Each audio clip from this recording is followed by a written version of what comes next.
कर रहा है तब बिलीव हो जाता है। हाँ, तो गाइस देखिए इधर ये आ गया आपका कि thermal efficiency of Carnot engine क्या होता है। What do you mean by thermal efficiency of Carnot engine. तो हम मेजरली सेक्शन जो होता है किसी भी इंजन का, वो एफिशिएंसी से ही उसको पता कर रहे हैं कि करते हैं कि कितना अच्छा इंजन है, कितना आइडियल इंजन है, कितना परफेक्ट इंजन है। अगर एफिशिएंसी बेटर है, बढ़िया है, तो समझिए इंजन अच्छा है। एफिशिएंसी बढ़िया नहीं है तो सही काम नहीं कर रहा है। तो एफिशिएंसी, तो कोई भी काम, कोई भी रिसर्च अगर किया जाता है और कोई भी इंजन अगर हम बनाते हैं, कोई भी इंजन अगर बनाते हैं, कोई भी मशीन हम बनाते हैं, तो सबसे पहला फोकस्ड होता है बिफोर द मैन्युफैक्चरिंग, है ना, बिफोर द फैब्रिकेशन। सबसे पहला मोटो यही होता है कि उनका एफिशिएंसी पे काम किया जाए कि कितना परफेक्ट एफिशिएंसी देगा, ये कितना सही एफिशिएंसी देगा। एक्यूरेसी 100% होने की प्रोबेबिलिटी हो, बट कोई 100% तो होता नहीं एफिशिएंसी, तो 100% एफिशिएंट नहीं होगा, तो कोशिश रहता है कि जितना ज्यादा से ज्यादा एफिशिएंसी हो ऐसा करने का। तो कार्नोट इंजन हम जानते हैं कि एक प्रकार का ये आइडियल इंजन है, और आइडियल इंजन है तो उसका एफिशिएंसी कैसे कैलकुलेट करेंगे। तो it is defined as the ratio of external work, it is defined as the ratio of external work done in one cycle। एक साइकिल में जितना वर्क डन होगा उसको हम क्या करेंगे, डिवाइड कर देंगे corresponding amount of heat extracted from the source से जितना हीट हमने निकाला उसी से अगर भाग दे देते हैं तो क्या निकल जाता है, उसका एफिशिएंसी निकल जाता है। eta equals to external work done divided by heat extracted that is known as the efficiency। Majorly जो एफिशिएंसी हो गया यहाँ पे, इसको हम मैथमेटिकली कैसे लिखेंगे। सो eta is equals to what is this, this is the w by q1। what is the w here, that is the q1 minus q2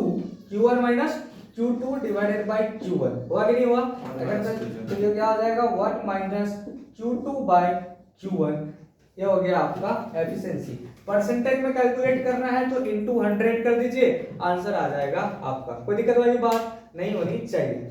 छाप दीजिए इसको गाइस, छाप दीजिए, लिख दीजिए इसको।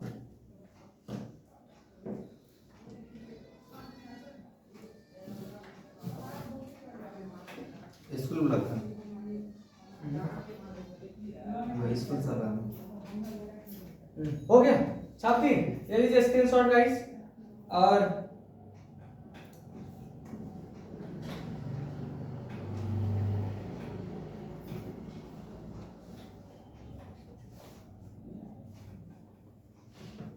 बताओ इसको, देखिए ये हो गया एफिशिएंसी, ठीक है।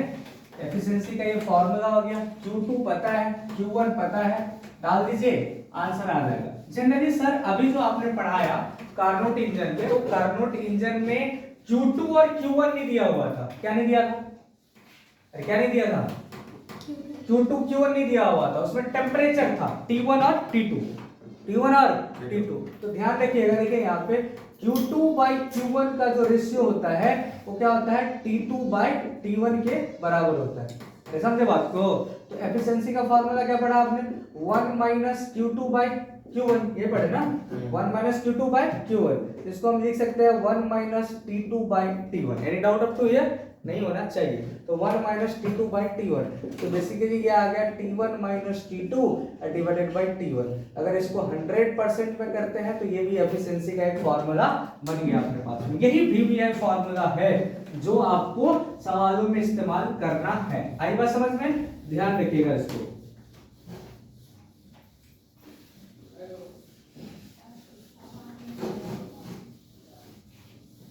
So this is the concept over here. Eta is equals to T1 minus T2 by T1 into 100%। कोई दिक्कत वाली बात नहीं होनी चाहिए, ठीक है। So this is the formula of efficiency। कोई दिक्कत वाली बात नहीं होनी चाहिए।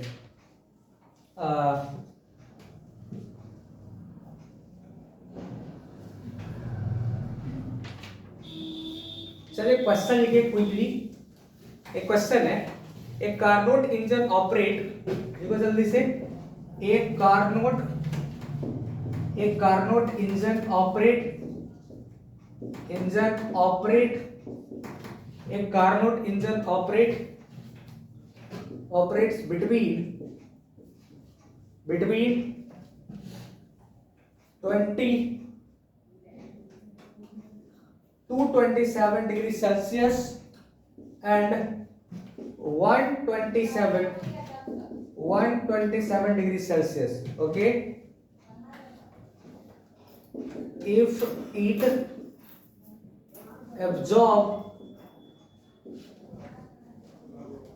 absorb 60 into 10 to the power 4 calorie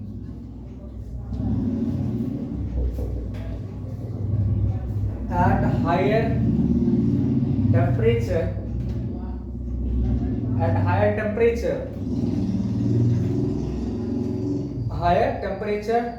how much walk per cycle can be in, okay, how much work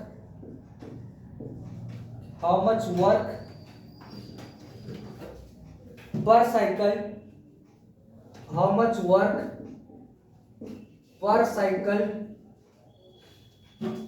can the engine perform?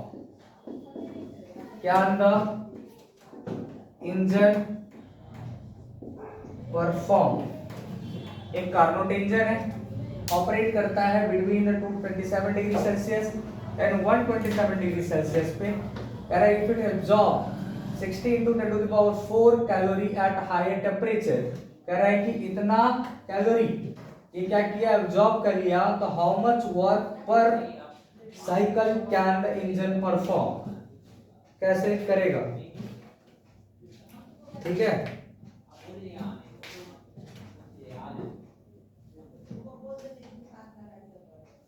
कैसे कैलकुलेट करेंगे, देखिए जी अपने को सबसे पहले गिवन डेटा क्या है, सॉल्व कैसे करेंगे इसको, देख लो। कह रहा है कार्नोट इंजन है जो ऑपरेट करता है कितना से जी 227 डिग्री सेल्सियस टेम्परेचर से 127 डिग्री सेल्सियस टेम्परेचर पे।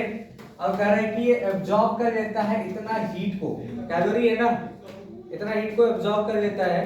तो बताओ कि वर्क डन क्या होगा, तो क्या करेंगे, वर्क डन कैसे निकालेंगे, हम जानते हैं, जरा गौर से सुनिएगा। तो ईटा बराबर क्या होता है W/Q1, अरे है yes, अपने को W कैलकुलेट करना है, क्या कैलकुलेट करना है, W इक्वल्स टू क्या हो जाएगा ईटा इंटू Q1 दिया हुआ है और ईटा का मान अपने को कैलकुलेट करना पड़ेगा, ये अपने को डिटरमाइन करना है। अंडरस्टैंड, क्या करेंगे बताओ। तो ये T1 बराबर कितना दिया हुआ है, T1 दिया हुआ है 227 डिग्री सेल्सियस है। अगर इसको केल्विन में कन्वर्ट करना है तो 273 को ऐड करना पड़ेगा, दैट इज द इतना केल्विन आ गया, आया कि नहीं आया। दिस इज द T1, तो ये क्या हो गया, ये कितना वैल्यू आ गया अपने पास में, ये आ गया 273 ये हो गया आपका 300 200 कितना हो गया 500 केल्विन आ गया, आया कि नहीं आया।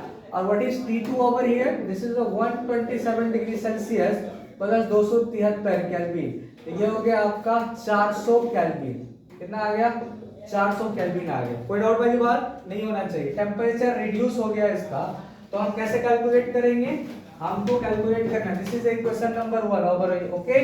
अब कैसे कैलकुलेट करेंगे, ध्यान देना बच्चों, कैसे कैलकुलेट करेंगे, क्या जानते हैं, एफिशिएंसी बराबर क्या फार्मूला होता है, what is formula of efficiency. So efficiency is equals to 1 minus T2 by T1, तो 1 minus T2 is equals to कितना हो गया 400 by 500, ओके।